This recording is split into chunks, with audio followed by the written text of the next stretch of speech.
We'll hear argument next this morning, case 17-1625, Rimini Street Incorporated versus Oracle USA. Mr. Perry. Thank you, Mr. Chief Justice, and may it please the Court. The term costs is a term of art in federal law. This Court has held as much 3 times in Crawford-Fitting, in Casey, and in Murphy. It is defined in Section 1920 of Title 28, and the Court also has held that 3 times in those 3 same cases. In the Taniguchi case, the Court's most recent decision in this line, the Court emphasized that costs in federal law does not have its ordinary meaning, but rather has this specialized meaning. Well, what about full costs? I mean, that's the issue, right? Your Honor, it is. Congress can, of course, override the default definition, and when it does so, it must do explicitly. We have here 2 words, full costs. We actually agree, my friend Mr. Clement and I, on full. It means all, or all that can be contained, or complete, or something of that nature. The dispute is on costs, because just as the full moon doesn't tell us anything about Mars and Venus, full costs, we submit, doesn't tell the Court anything about fees and expenses. And Congress has been careful in separating out those concepts, and this Court has been careful in separating them out. Murphy, the case that involved costs under the IDEA, specifically contrasted the word costs with the word expenses and said expenses is open-ended and might include travel expenses and salaries and so forth, whereas costs, we know, are these things under Section 1920. And in Murphy, the Court told all of us, the lower courts and the bar and Congress, what it takes to override that presumption.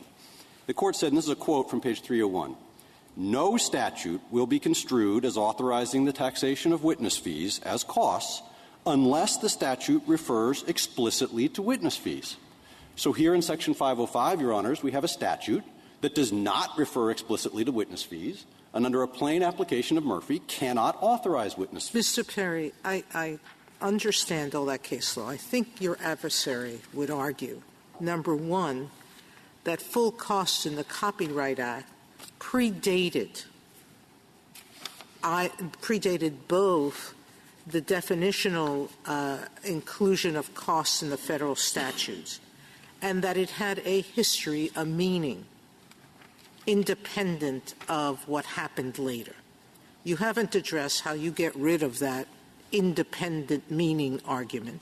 If I could Number 2, I think your adversary pointed us to 3 statutes of many that have the word full cost.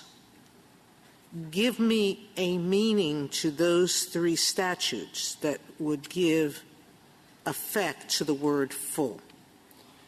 Justice Sotomayor, if I could take those in reverse order. Full costs, we submit, means all costs. And let me contrast that with Section... But it's discretionary under both the Copyright Act now and under the statute. Yes, Your Honor, but in Crawford-Fitting, the Court said the discretion is the on-off switch, the question under 54D, whether or not to give costs. That is the discretion. And let me contrast it. The government hasn't accepted that yet, though. Well, Section 2412, which this Court identified in the Baker-Botts case as the clearest example of a cost statute that overrides the presumption, says that costs in a government case can be awarded in whole or in part. Congress understands that concept, whereas in a copyright case, they're awarded full costs. It means all costs. And we know from history that that's what courts did. And we also know, to go back to your first part of your question, Your Honor, is that courts did not award any non-taxable expenditures. From 1831 to 1976, there are 858 copyright cases awarding costs.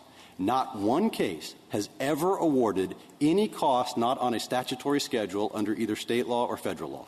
That tells the Court that our construction is correct historically, and my opponent's construction has no historical support.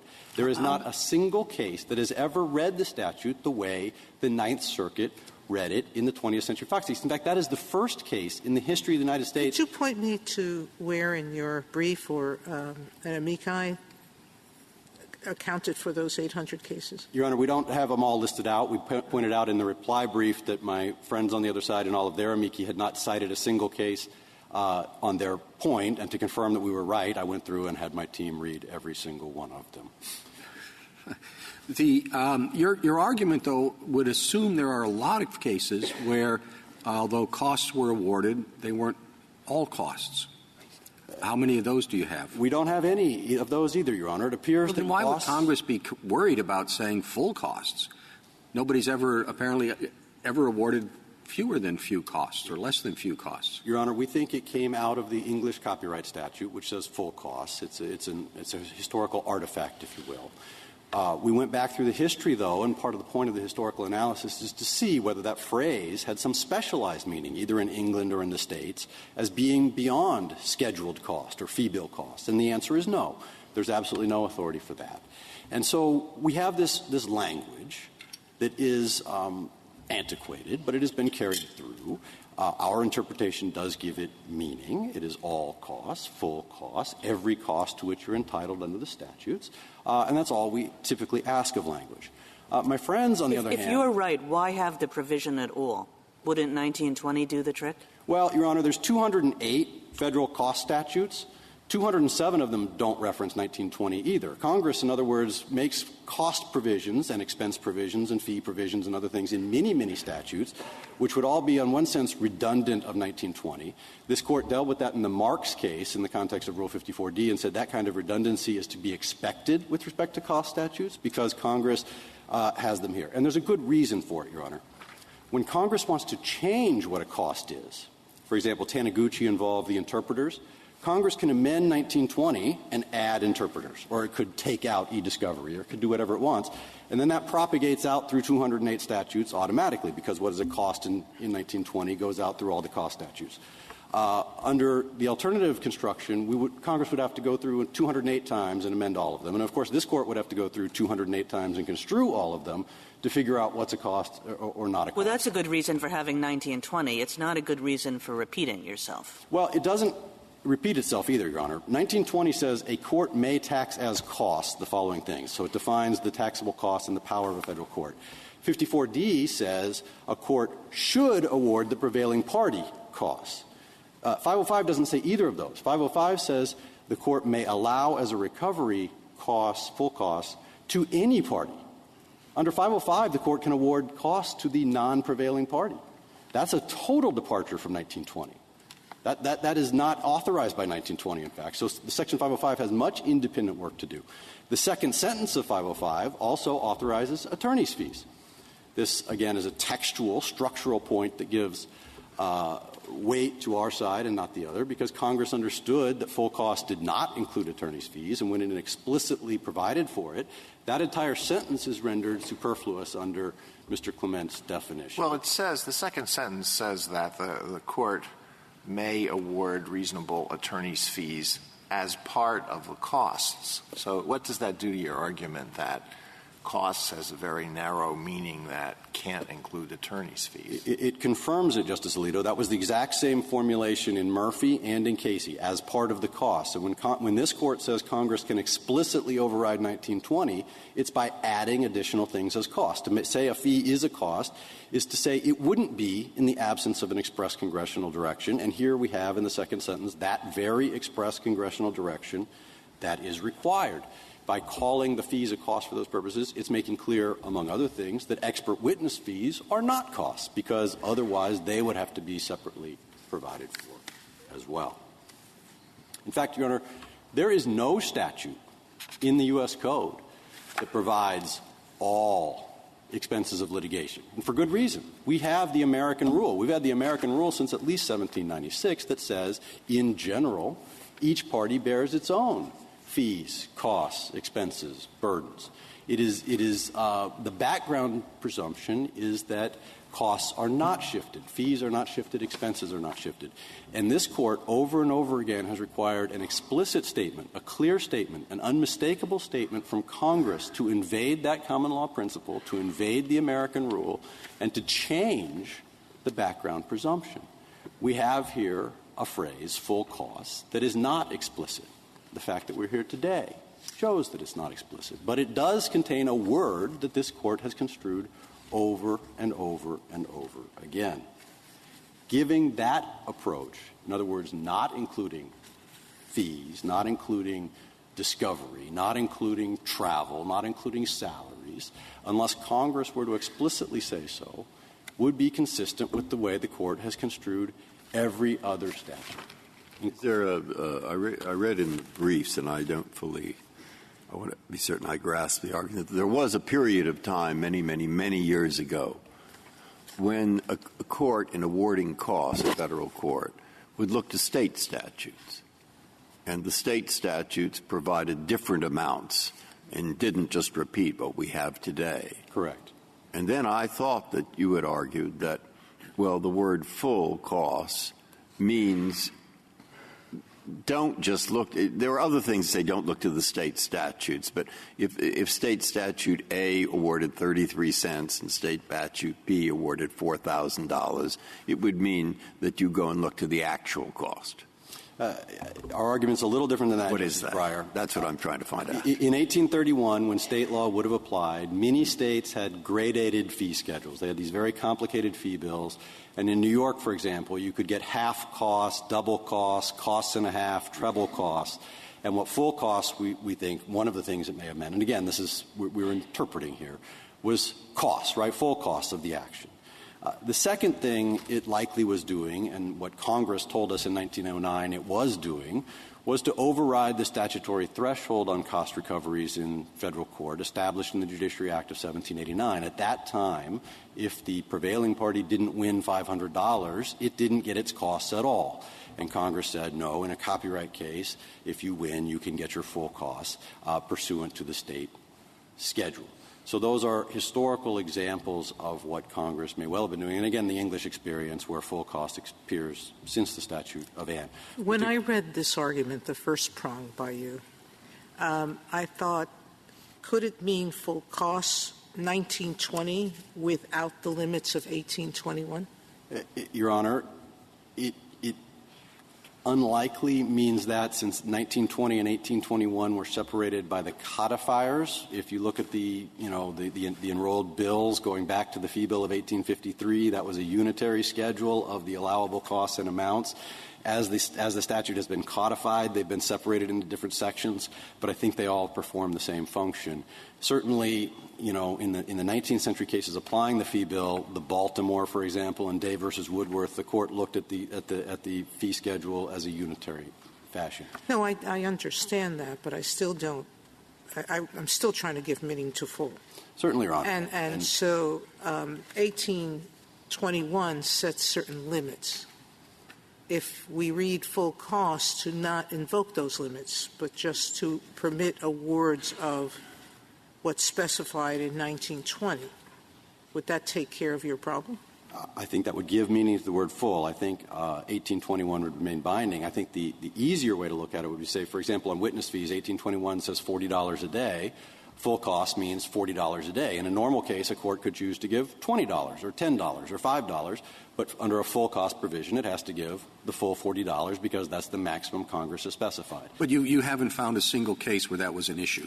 Your Honor, it hasn't been litigated in part because I think cost bills generally are approved as a matter of course. Remember, until just a few years ago, they were approved on one day's notice by the clerk. I mean, most of us don't even litigate cost bills because the cost to oppose them is greater than the cost bill itself. It's only in a case like this one where many tens of millions of dollars have been added in for non-cost expenses that we get to litigation at these points. So there is not, to directly answer your question, Mr. Chief Justice, there's not a great deal of litigation on either side of the question.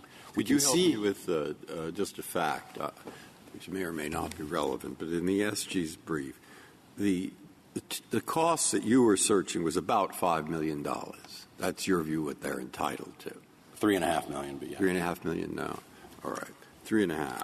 And what they want is $17.5 million.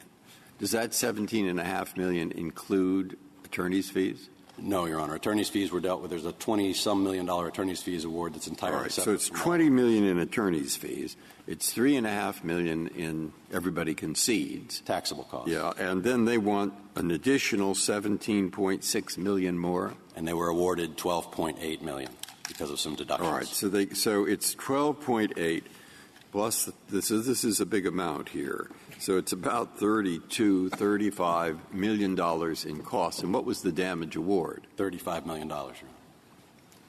So the entire $35 million goes to cost. It costs $35 million to get $35 million. The costs and expenses asserted by Oracle in this case were greater than the damages awarded by the jury. That is correct. All right. Now, I don't know if that's relevant, but it does seem a problem, if not in this case. But what is this? Somehow there's something odd about this, but I don't know what. Your Honor, I would say the only thing odd about it is that this award was made. If we go back to the American rule and the plain statement requirement, that $12.8 million should be taken off the ledger, which would make the whole thing a little more fair for everybody. Well, maybe. I mean, they spent the money. Your Honor, they might have gotten more. They were seeking hundreds and hundreds and hundreds of millions, and they lost almost everything is the answer. And then they tried to externalize, to use Justice Gorsuch's word, all the expenses they spent on unsuccessful claims. They tried to shift that back to the party that actually won. We won 25 of 26 claims asserted in this case, and they're trying to make us pay all the costs for all the things they lost. That's what's really happening here. Okay. Thank you, Your Honor. Thank you, counsel. Mr. Kedem? Yes. Mr. Chief Justice, and may it please the Court. This Court has treated costs as a term of art defined by the list in Section 1920. That formula helps courts and litigants navigate more than 200 statutes that use the term, gives Congress a clear baseline against which to legislate, and respects history because federal law has always defined by statute the costs that could be shifted between parties in cases at common law. Let's start with the history. Justice Sotomayor, you asked a question about the priority of enactment, the fact that this statute was originally enacted in 1831, even though the current version of Section 1920 is much more recent. What this Court said in Crawford-Fitting is that the priority of enactment does not matter. Section 1920 presumptively applies in all civil cases, regardless of when those provisions were adopted. Going back to the original history, what is it that the term full costs was enacted in order to do? We think that it does a couple things. 5 days after setting up the federal judiciary, Congress enacted the Process Act, telling federal courts to look to state fee bills in order to determine which costs could be shifted between litigants. That was the regime that prevailed at the time that this provision was added to the Copyright Act in 1831. There were two general types of state fee bill provisions that would have made the word full in full costs necessary. And we give a couple examples on page 17 of our brief, footnote 1. The first type of case are statutes that impose some sort of limitation on costs. So an example would be the first statute, a Kentucky statute providing, quote, the plaintiff shall recover his full costs, although the damages do not exceed 40 shillings. There were a number of statutes that said if your damages were not above a certain threshold, you would get no more costs than damages. 40 shillings was a typical amount. So this provision tells you that even if your damages are below that type of threshold, nevertheless you get your full costs. The second type of case is a case of a statutory multiplier. So the Mississippi statute, for instance, provided a landlord can recover, quote, double the value of rent in arrear and distrained for with full costs of the suit. So you get double damages along with your full costs. And that's actually the sense in which we think the 1831 Copyright Act used the term full costs. Because remember that for an infringement, half of any forfeiture would go to the government, and the other half would go to the plaintiff along with their full costs. So the word full in that phrase tells you even though the plaintiff is only getting half of the recovery, nevertheless the plaintiff gets their full costs. Well, in 1831, according to your argument, federal law didn't really care, didn't have its own definition of what a cost would be. Costs were whatever the states regarded as costs, right? It wasn't a definitional provision. Whatever it was in the – and so if I looked at every single one of the state fee schedules in 1831, what would I find? So you would see – I find that they all agree on what the concept of a cost is, or would I find that some of them include maybe the sort of things that were compensated here? So I think you'd find two things that are significant. First of all, you would not see any discovery fees, and you would certainly not see any expert witness fees. As far as we're aware, there is no fee bill from the 19th century that awarded expert witness fees. The other thing that you would see is that they're comprehensive. They go on in great detail and precisely spell out all of the different rates for the various things that could be taxed by the clerk of the court. And that's significant because in 1853, Congress passed its own federal fee bill, which was also incredibly thorough. It goes on for 9 pages and spells out all of the different compensable categories. And what this court said in Crawford-Fitting, the reason that it's treating Section 1920 as a definitional provision, even though if you look at it, it's not unambiguously written as a definitional provision, is that Congress's intent was apparently comprehensive and exhaustive. In other words, Congress did not want to leave anything undefined. To buy Respondent's story, you would have to believe that in 1831, even though Congress had never left things undefined before, it created a new regime, different from the one set up by the Process Act, of full compensation, essentially forcing federal courts to create their own copyright-specific fee bills, and that it achieved that objective simply by adding the word full in front of costs. And it's not as if the term full costs in Anglo-American law had some separate understood definition. We point you to a number of authorities interpreting statutes under English law. Now, some of the cases are before 1831, some of them are after 1831, but they're all interpreting statutes that are from the 1600s and the 1700s, saying what those statutes has always been understood to mean, including in the context of the copyright case. There's a case called Avery, which interprets the Copyright Act of, I think it was 1842 or something like that. And it says there is no understood distinction between costs that can be awarded in a statute that mentions full costs and one that just mentions costs. And that's true in the Copyright Act going back to the Statute of Anne in 1709, which is the predecessor to all early American copyright law. Now, Justice Breyer, you made the point that it's very expensive in many cases to litigate these issues. You're going to need experts. Experts cost money. And that is true. To some extent, the baseline rule that Congress has created and this Court has observed means that you're going to undercompensate people because costs is almost always a fraction of your total litigation expenses. The same argument was made in Murphy that, for instance, a parent who wants to sue under the IDEA will have a lot of trouble making their case unless they can hire an expert, which is expensive. The same argument was made in Casey about civil rights plaintiffs. If it didn't carry the day in that case and in those contexts, then certainly it shouldn't win here in the copyright context.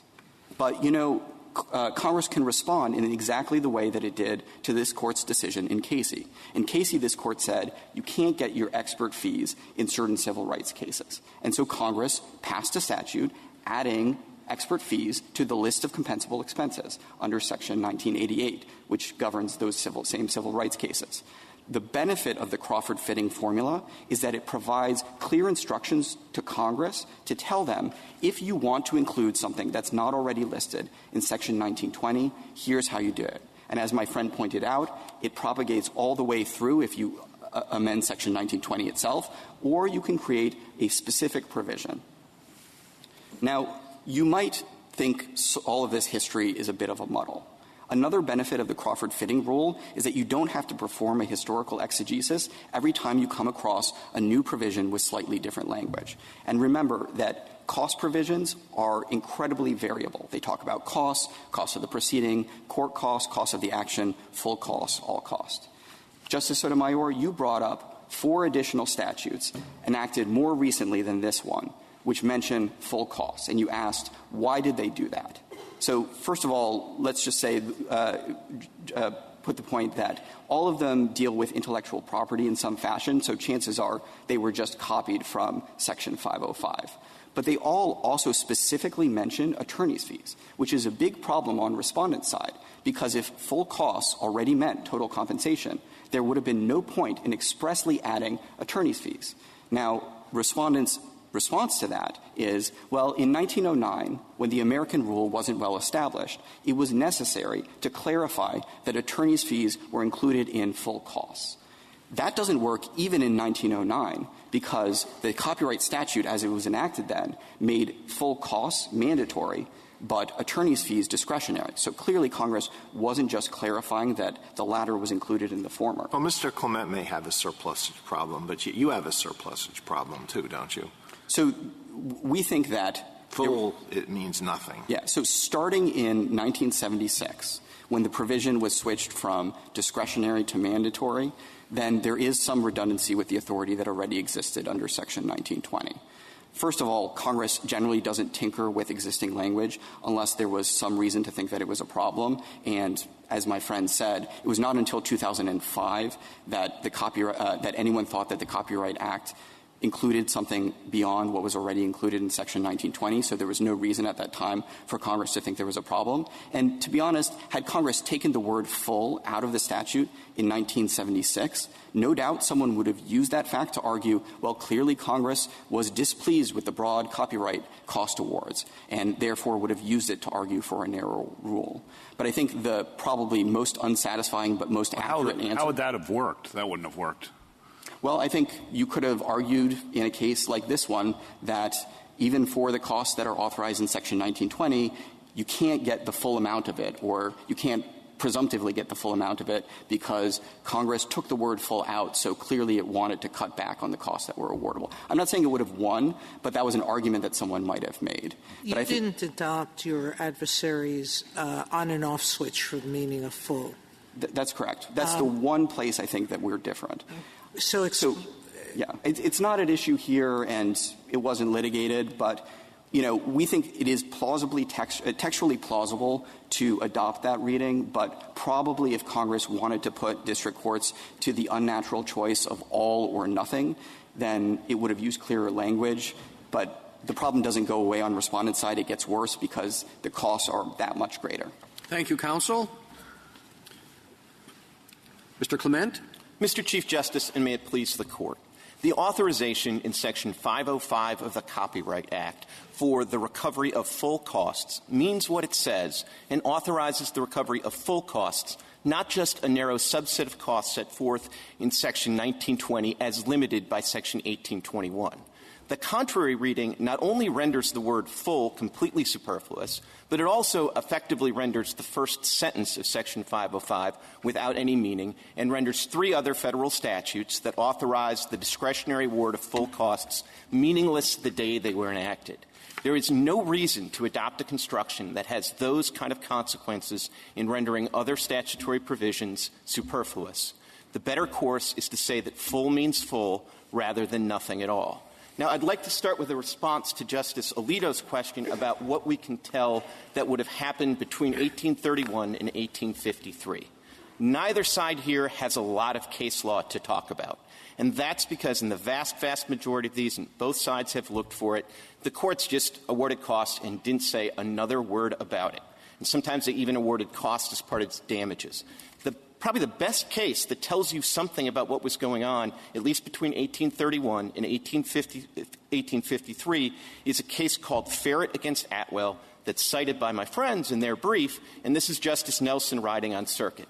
The court here, as a circuit justice, he actually says something about costs because you have a case where essentially there were 11 works at issue and there were 11 suits. And the defendant who won and resisted the claim in all 11 suits basically tried to get kind of 11 of everything. And so that required the courts to sort of sort through that. Now, I think two things are telling about this opinion.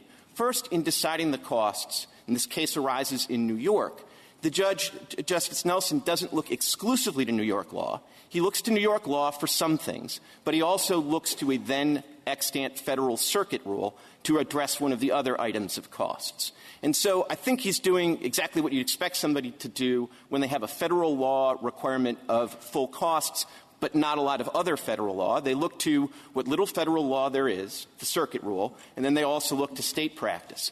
But the second thing, and this is what I think is most directly responsive to Justice Alito's question, and I think most important, is the last item of costs that Justice Nelson awards is, quote, attorney and counsel fees on argument are taxable in each case. Now, I assume, but I don't know for sure, that it may be that under the New York schedule that those attorneys and counsel's fee were taxable. The opinion doesn't tell us that.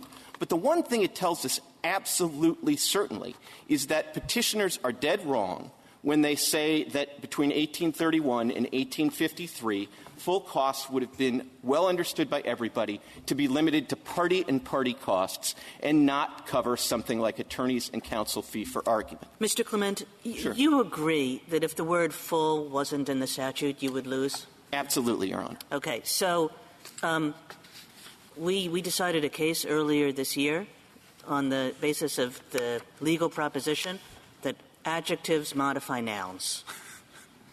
Why doesn't that kill you in this case? In other words, full can only modify costs as defined in 1920.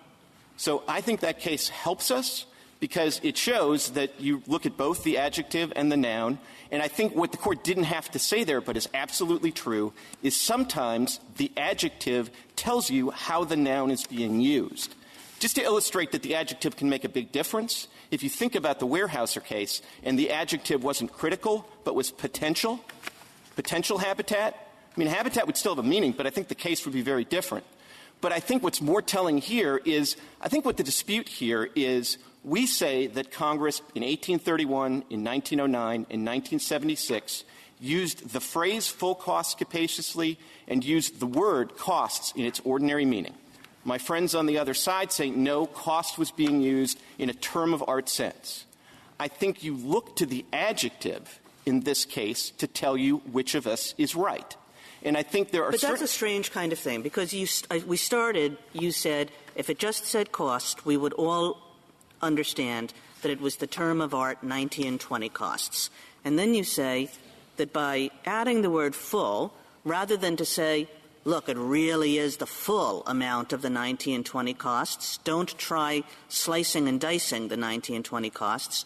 Rather, you want to use the word full to suggest that it's not the 1920 costs we're talking about at all. It's some different kind of costs. And I don't think that's strange at all, because it's not like some radically different kind of cost. It's the ordinary meaning of costs. And imagine if Congress had used the, I would have thought until I got involved in this case, narrower phrase, non-taxable costs.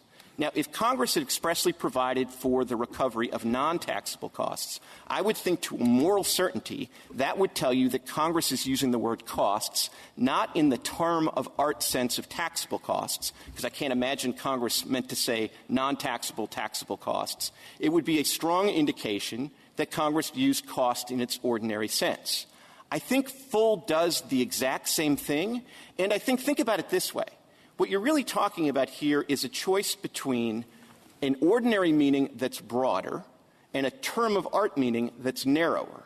When Congress uses the phrase with the modifier full, I sure would have thought that's an indication that Congress means to adopt the broader reading and not the narrower reading that is the term of art.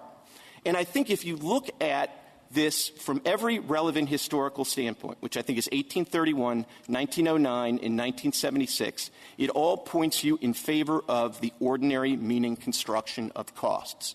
So in 1831, the one thing we ought to be able to agree on is Congress was not using costs in 1831 in a narrow sense to refer to some other federal statute that provided a schedule of fees, because there wasn't one for another 20 years.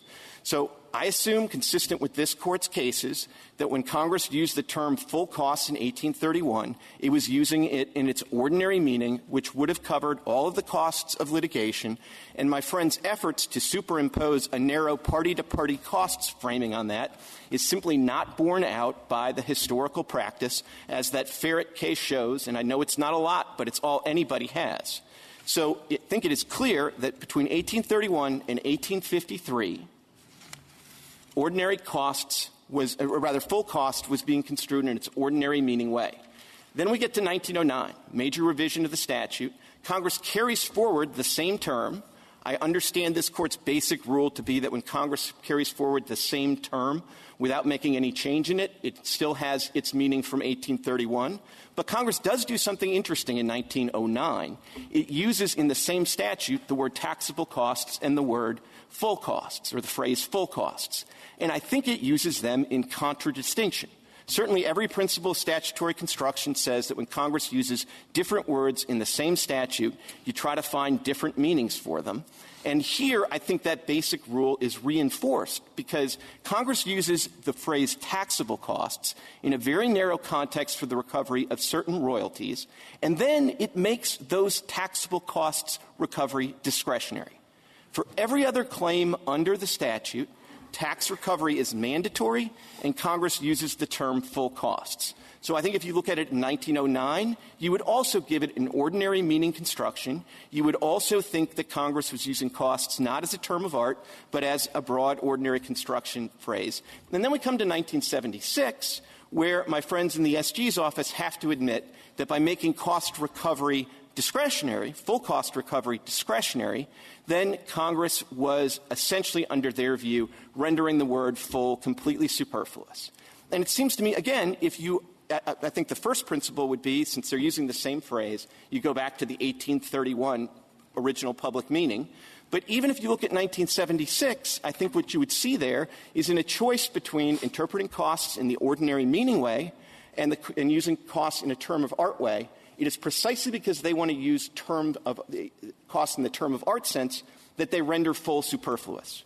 Where if you continue as a constant thread to say cost means the ordinary meaning of cost, then full is not superfluous. They say that your argument makes the second sentence of 505 superfluous. Your response? So I have two basic responses. One you've seen in the brief, which is the argument that given the American rule and the fact that it took the kind of currency that did, I think a congressional staffer would be well advised to tell their boss, I think you ought to put in something specific about attorney's fees here. But I have another argument, which I think at the end of the day for the textualists ought to be more compelling, which is at no time in history was the second sentence of the Copyright Act fees provision in fact superfluous. So the first relevant period is 1909 to 1976. And as my friend from the SG's office points out, in that period, full cost recovery is mandatory, but attorney's fee recovery is discretionary. So there's no way for Congress not to address attorney's fees separately if they want to accomplish the goal of keeping attorney's fees awards discretionary. Then you come to the period 1976 to the present, and then it is also true at that point both awards become discretionary, but the reason the second sentence still isn't superfluous is the first couple of words in the second sentence, except as otherwise provided by this title. And those words are a signal and effectively a cross-reference to Section 412. And I think last week you had a case about registration of copyrights, and 412 basically says that if you don't timely register your copyright, you don't get certain remedies under the Act, specifically statutory damages and attorney's fees. But you still get your full costs. So even after 1976, Congress had a very good reason to treat attorney's fees differently from costs. And so under our construction of the statute, not one word of the statute is superfluous. What do you say to, is there anything that will help me? And I might be unique in this, but I often think that Congress, when it uses these words, doesn't really think about it. They go up to the drafting section. There is a drafting section, and you'll get a young man or woman there who has to write a very complicated statute. And they might use words they don't really think about. And so I look to a lot of other things, as in Murphy. All right, now, the Copyright Act of 76 has an enormous history, volume after volume. And my guess is you look through that, or you had somebody look through it. And is there anything that helps you, or that hurts you, if you want to say, in that long, long history of the 76 reform? So, Justice Breyer, I didn't see anything there that I found particularly helpful. I do want to talk about some of the 1984 legislative history. No, but I mean, all right. The 84 years in your brief, I think. Yeah, and it's really quite terrific. All right, I'll look at that. I'll look at that. No, because and so let me say two things about that. I'll just explain to you, Justice Breyer, why I confirmed that there was nothing particularly helpful. So the 1976 Act is a soup-to-nuts reform of the Copyright Act, and there's not a lot of focus on what became Section 505 as to either attorney's fees or costs. And the only time anybody's thinking really any deep thoughts about Section 505, it's the fact that you're sort of moving from mandatory fees to discretionary fees, but mostly they're talking about the attorney's fees. So there's just really very little focus at all on the question of fees, which is why I think, especially for the textualists, you would think that what happens in 1976 is they use the same terms and you continue to go back to the 1831 original public meaning, which couldn't possibly be a cross-reference to a fee act that doesn't exist for 22 years.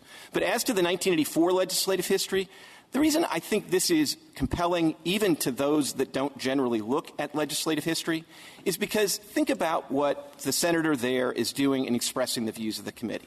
The committee, if you believe legislative history at all, very much wants to provide for the recovery of investigatory fees, is the term he uses. Now, they want to make sure that those are shifted to the prevailing party, and they think to themselves, are they covered by the language we've used? And the language they've used is full costs. And the senator concludes, duh, of course they're covered. We're using full costs. How could they possibly not be covered? Now, I suppose the senator could have said, well, I don't know, maybe somebody's going to come up with this crazy idea that it's a term of art and it doesn't provide for this. So to make sure they're provided, I'm going to use a much narrower term, investigatory All right, costs. I'll look at that. But suppose you're right. Suppose I think. Now, I think I read that and I say, yeah, good point. All right. I made that kind of point in Murphy. And I said, let's look at what Congress wanted. And I thought, fabulous. But unfortunately, it wasn't fabulous enough because I was writing a dissent. All right. Now, suppose, and after all, Murphy involved getting expert fees for the parents of handicapped children when, in fact, they, through the hiring of necessary experts, win. But the majority said in that case, nope, they don't get their attorney's fees. So am I stuck with that? You say, now, well, this is a general problem. Go back to your lengthy career. When do I say, well, I lost in the consideration of of that? So how long do I keep? What rule do I follow? What approach do I take? And how long do I keep referring to a dissenting approach or view when others think the contrary? Well, Justice Breyer, far be it for me to give you career advice, but no, that's what I'm asking for. I would think that the one thing you never abandon just because you're in the dissent is your basic approach to statutory construction. I mean, Justice Scalia, God rest his soul, was in dissent in a lot of cases insisting on the plain meaning. He never turned around and said, well, I'm tired. I'm going to look at the legislative history this time around. So that would be my sort of pity. That would be my career advice on that. But I would say I don't think you're bound for at least two very important reasons. I mean, one is that, and Justice Ginsburg separately wrote a concurrence in the judgment to express her disagreement with this point. But the court in Murphy, in agreement with the brief of the Solicitor General, applied a clear statement rule because it was a spending power case. And this is not a spending power case. So if you were inclined to find a distinction from Murphy, I think most of your textualist colleagues would say legislative history is never going to overcome a clear statement test, ever.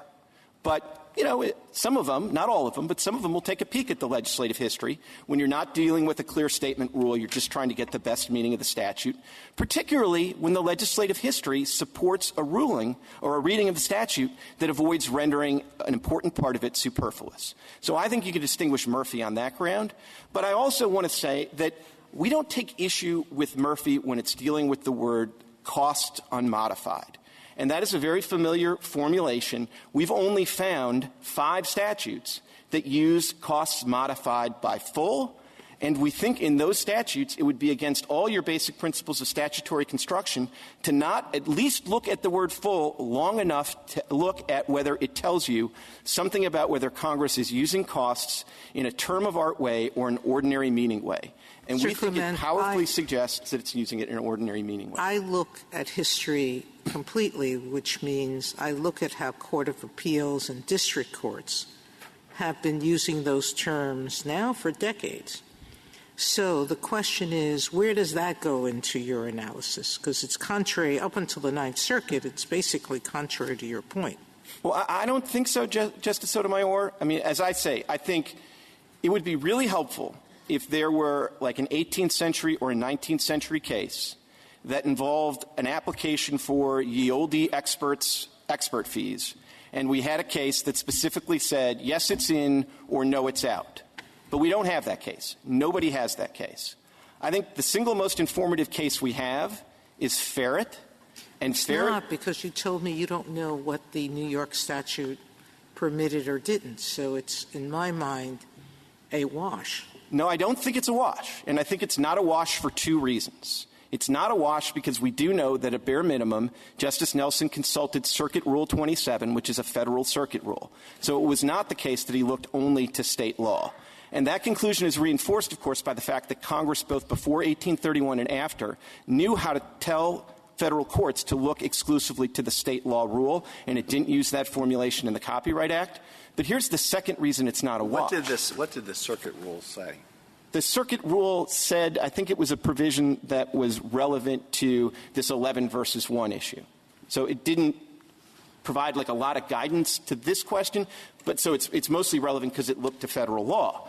But the second point that I think is why it's not a wash is my friends in their brief make a big deal out of the fact that full cost has never meant anything more than party-to-party costs. Well, we know in American history that attorneys' fees were considered recoverable for a long time. It's a modern phenomenon, the American rule now. So I'm not sure what to do in that in-between period other than to look at what more recent courts are doing or not doing. Well, but there I don't... What were the courts doing in 1976? Well, 1970, it's really a couple of years after the 70s. I don't think we have any good history in 1974 and 1975. Like I said, we don't have a case where they said definitely expert fees or e-discovery, which they didn't have in 1974. Then let me but they don't have get the other to case. my problem with your interpretation. It's open-ended, so open-ended that I don't have a way for judges to exercise their discretion in a reasonable manner. Because under your definition of full cost, I'm assuming the babysitter for the witness who has to come to court is covered. I'm assuming experts, which could include experts like a body language reader. What would limit? There is nothing statutorily or otherwise that would limit a judge's discretion of awarding costs. If they were caused by the suit, then presumably they're recoverable. But that's not how we generally deal with costs. Well, Justice Sotomayor, that's not a problem that's unique to my construction, and I think courts have been able to deal with that problem under statutory provisions. There are statutory provisions, for example, that provide for all expenses of the litigation. So the courts are going to have to, in interpreting all expenses, make a determination about whether you need receipts and things like that in order to get your expenses recovered. Rule 23H of the Federal Rules of Civil Procedure expressly provides for the recovery of non-taxable costs in the class action context. And courts have had to come up with rules about what counts as a non-taxable cost. And in that context, they have been able to come up with workable rules, and it hasn't proven too much of a problem. And what if the objection is that the attorney's fees were outrageous, considering how much was at stake in the case? Can the judge, when he's dealing with the provision about full costs, say, well, but that's just, these fees are outrageous. I'm only going to give you half of your attorney's fees? Absolutely, Your Honor, and that's where discretion comes in. So that may have not have been a possibility before 1976, but now that you have discretionary awards for full costs, the judge's discretion can take care of all of those things, and they can make that judgment either based on the fact that I think this was too expensive in the context of this case, I don't think that was really necessary, I don't think you've documented that enough. And in this case in particular, you see that in action where the district court judge, although I think he was quite sympathetic for the fact that the litigation conduct on the other side had caused our expenses to balloon, nonetheless, the district court judge said, well, I'm going to give you 75% of your non-taxable costs. So I think that discretion is another part of this administrability answer, but I also think it's important to recognize that there are statutes that say things like all expenses or non-taxable costs, so courts are going to have to figure out rules to deal with that. There's, in fact... I guess I'm not following. So full costs doesn't really mean full costs. No, I think that what I would say is I think the district court judge starts with the universe of full costs and then can use their discretion to sort of carve that back if they think that that's appropriate. I also think that even in the ordinary meaning of costs, I think it would be perfectly appropriate for a court to say, look, if you can't even document this thing, I'm not going to treat that as a cost for purposes of this. Whether they do it under a definition of costs under its ordinary meaning or as an exercise of discretion, I don't think it makes a great deal of difference. Now, there's another provision out there I alluded to that involves all expenses and says all expenses of the proceedings can be recovered. Interestingly enough, the United States government is filing a cert petition in a case involving that statute called NatQuest. And in that cert petition, here's what they have to say about the modifier all. They say the modifier all in Section 145 refutes any inference that Congress intended Section 145 plaintiffs to be liable only for a subset of the agency's expenses. Now, I couldn't agree more. I don't know why they're not on our side of this case, but I couldn't agree more that a word like all or a word like full is a clear textual indicator that Congress does not want you to look to a subset of costs or expenses, whatever the case may be. And I think in an odd way, the fact that we all understand that taxable costs are just a subset of the ordinary meaning of costs actually helps reinforce the idea that full costs means something more than the subset. I mean, I think if you think of a word like full membership, well, full membership probably means full membership, but if it's used in contradistinction to observer status or provisional membership, you absolutely know you mean the whole thing. In the same way, the reference to full cost, precisely because there is a universe of taxable costs out there, it is a reference to both taxable and non-taxable costs. I mean, another way of thinking about this is we all refer to 1920 as taxable costs, but we could equally and accurately refer to it as partial costs. Nobody thinks as a normal matter, default matter under 1920, you get your full costs. But when Congress in a particular context and then in 4 subsequent statutes says full costs, you think, you get more than your partial costs under Section 1920. It seems like a logical way to interpret the statute that renders no word in the statute superfluous. And I do think the superfluity problem here is really quite extraordinary. I'm not sure I've come across one where the contrary interpretation would render more things superfluous. It's not just the word full. It really is the whole first sentence of Section 505. It would you'd have the same cost recovery rule if the first sentence of Section 505 weren't there, with the only possible exception, ironically, being enough that you might, if Section 505 was not there, you might be able to get costs against the government, which you can't get under the terms of Section 505. Well, haven't we said that we expect redundancy in these kinds of statutes?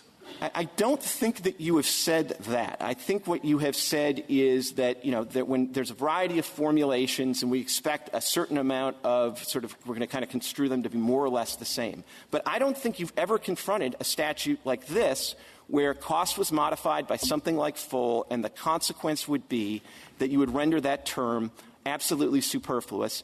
And I think the costs for the basic process of statutory interpretation and what Congress is supposed to do in light of these courts' cases would really suffer as a result. I mean, you go back to the plight of Congress in 1984. They're trying to provide for the recovery of investigatory costs. They look at the ordinary meaning of the English language and they say, have we done it with full costs? I don't think anybody would tell them, unless they really had this embedded term of art meaning that overcame everything, including words that are superfluous, would say, no, I don't think full cost does it for investigatory costs. And, of course, the oddity would be that if the committee in 1984, instead of using the term full costs, had used the term investigatory costs, then the investigatory costs would be recoverable, even though they wouldn't be recoverable under full. In other words, you'd be telling Congress, if you use a narrower term, you can authorize broader cost recovery. You still have the superfluity in the second sentence, and you said that, well, maybe a staffer would say, let's put that in there just to be sure. But that's still redundant under your interpretation, right? The second sentence, in part. No, it's not, Your Honor, because I don't see how you don't have that second sentence if what you want to do is indicate that the authorization for discretionary attorney's fees in the second sentence doesn't trump Section 412's provision that says if you don't timely register, then you don't get your attorney's fees. And, of course, 412 treats costs differently, so they needed two sentences. And so I don't think under our view anything is rendered superfluous. But in their view, it's the word full, it's the first full sentence of Section 505, and it's 3 of the 4 statutes that use full cost and use it in a discretionary sense. That's a lot of wreckage and carnage for ignoring the plain meaning of a statute. And I think the far better course There's a lot of redundancy, as you well know, in the U.S. Code, though. And when to Justice Breyer's point, when Congress is drafting statutes, there is a lot of redundancy because people speak redundantly or sometimes because Congress just wants to make doubly sure. Yeah, but Justice Kavanaugh, there's a difference. So, when Congress I don't know that it's carnage. But here's where this is the difference, and this is what makes it carnage. When Congress uses, the commonplace for redundancy is when Congress uses a phrase, like a series of phrases, and they're covering things that are clearly duplicative.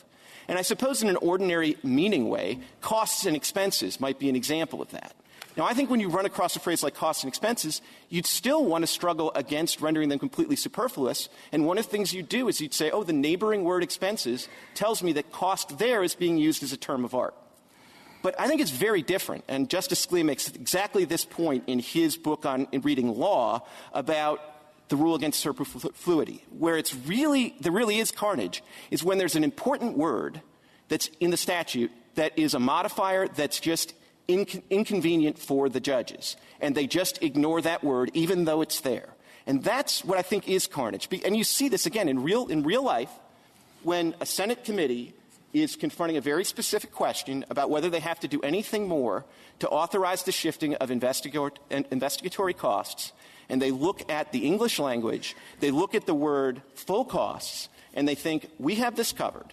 And again, I think sending the message that the only way they could have gotten broader cost recovery is by using a narrower term is really to put us way down the rabbit hole and to confuse Congress and give them the wrong lessons. Last thing I want to say before I sit down, if I may, is my friends on the other side at various points said, Murphy was a clear signal to Congress that you have to use magic words. I think it's pretty tough luck to tell Congress in 1831 that they had to anticipate the Murphy decision.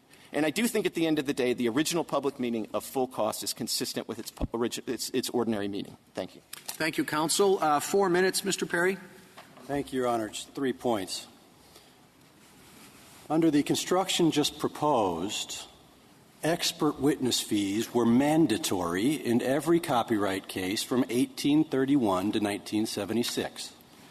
Expert witness fees were actually awarded in 0 copyright cases from 1831 to 1976. I will leave the Court to draw its own conclusion from that fact. Second, when we get to 1976, Justice Breyer, you asked about the legislative history of this statute. My friend talked a lot about some other statute, but this statute, there is legislative history. It's quoted in the government's brief at page 27. It's from the Registrar of Copyright submission on costs, which said costs in copyright cases are relatively small because, of course, they don't include expert witness fees or rediscovery costs or anything else. And the Court and the Congress accepted the Copyright Registrar's recommendation to make them discretionary rather than mandatory. And that date, 1976, is critical because 1975 was a watershed moment in the area we're talking about. That was the Alieska decision, Your Honor, where this Court dealt with fees and costs and expenses and said, we, the Supreme Court, are going to get out of the business of rewriting the rules in every case. We're going to get out of the business of tinkering around, and we're going to adopt a clear statement rule and make Congress do it in case after case. And that was 1975 in Alieska. And in 1976, the same day that Section 505 was enacted, Congress enacted 4 other statutes that expressly authorized expert witness fees. So it knows how to put them in, and that's cited, by the way, in the Casey case at page 88, goes through all of that history. And Casey and Murphy and Crawford Fitting, my friend said it's a crazy idea to have a term of art. Well, this Court has said it's a term of art. If it's a crazy idea, it's the majority opinion What we just heard is a full half hour, and I use that word advisedly, of a dramatic reading of the dissents from Justice Marshall in Alyeska, from Justice Marshall in Crawford Fitting, from Justice Stevens in Casey, and with all respect to Justice Breyer's career aspirations, Justice Breyer in Murphy.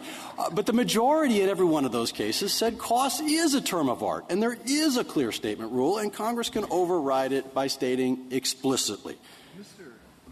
Mr. Clement gave us a fuller reading of the Ferret case, and do you have an explanation for how Justice Nelson awarded attorney's fees there? I do, Your Honor.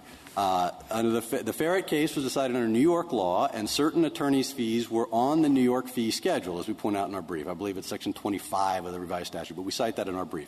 And our point has not been that attorney's fees were never awarded. It's that non-scheduled fees were never included in full costs. Full costs included during the state period those scheduled fees under state fee bills, which occasionally awarded small attorney's fees, for example, $2.50 for a deposition. And that's what the Ferret case involved, was New York scheduled attorney's fees. What no schedule, as Mr. Kedem pointed out. Why did they use the federal rule? Your Honor, I don't know either. I think it did have something to do with this 11 versus 1 and whether it was a multiplicity thing. It had nothing to do, I don't believe, with the question in this case, which is the measure of the cost was made by the New York fee bill. And then in 1853, of course, we had the U.S. fee bill. It wiped out all of that. It said the courts of the United States are only authorized to award the federal schedule. So that we had a reset in 1853, then we had another reset in 1976 or 75 with Alyeska. And I will leave the Court, if I may, with a quote from Alyeska because it speaks to this case dramatically. 421 U.S. at 271. It is not for this Court to invade the legislature's province by redistributing litigation costs in the manner suggested by Respondents and followed by the Court of Appeals. This judgment should be reversed. We can move on. Thank you, Your Honors. Thank you, counsel. The case is submitted.